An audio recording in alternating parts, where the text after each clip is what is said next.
Circa 2020 January, my friend makes a stupid decision and buys a brand new car he can't afford. His insurance is like $400 a month. He makes like $10.25 an hour working as a shift supervisor at McDonald's.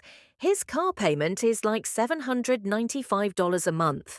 Now, at $10.25 an hour, 30 hours a week, that's a weekly income of about $300 a week, or about $1,230 a month. So, yay. So, my friend came to me for help because I used to sell cars and know the industry pretty well. I go over his paperwork. The dealer did rip him off, but my friend is trying to find a way to get out of this mess. And ripping someone off isn't illegal. They did, of course, overcharge him for warranty. They gave him a higher APR. They had add-ons, etc. But none of that is illegal, and I know the only way I can get my friend out of this deal is if they did something illegal. So I look at his finance application that my friend signed. It correctly listed his income, which turned a light bulb on in my head.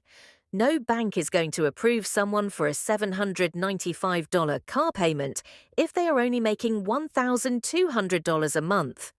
It does not make mathematical sense to do that. So I start searching through his paperwork for the finance app the dealer submitted to the bank. You oftentimes, when you submit a finance application at a dealership, the dealership will take the hand-filled out application and reproduce it electronically.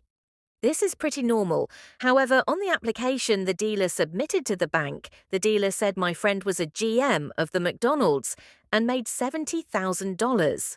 My friend had good credit, so it doesn't appear like the bank asked for proof of income. So I go to the dealership with my friend and tell the sales manager he's going to want to put me in touch with the GM because we are going to be unwinding my friend's deal and giving his trade-in back. The sales manager thought I was joking. The GM also thought I was joking. Then I demonstrated how his dealership finance department committed bank fraud.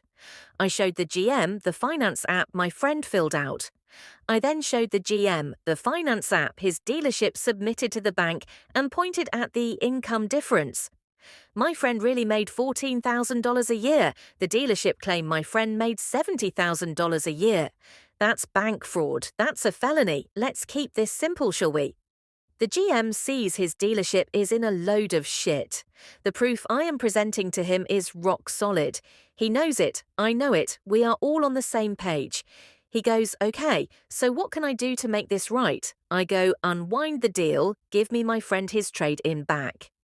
Unwinding the deal is basically the GM agreeing to cancel the deal and basically erasing the deal and pretending it never happened. GM tries to avoid that, but I remain firm and remind him we can take this documentation and turn his life in a living hell.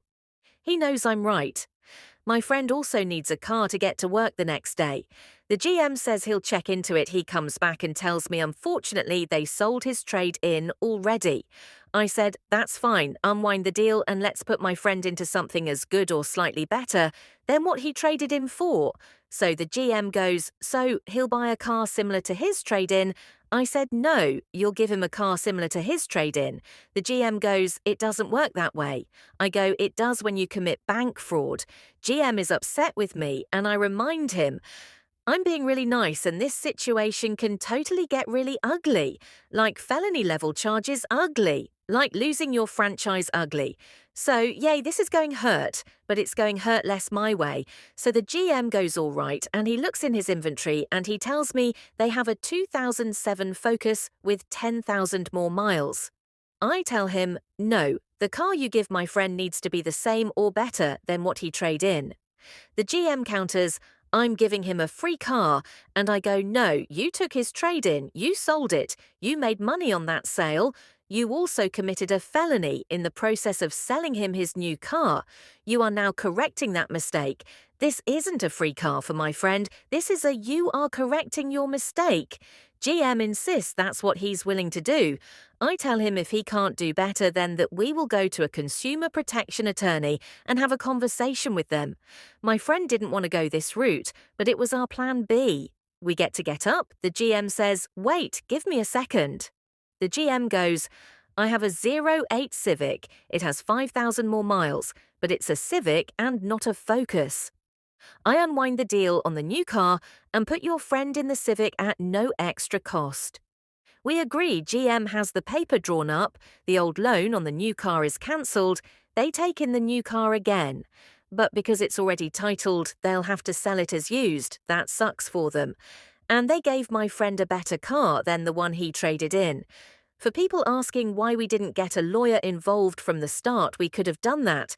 But courts take a long time, and this was a faster way to fix the situation.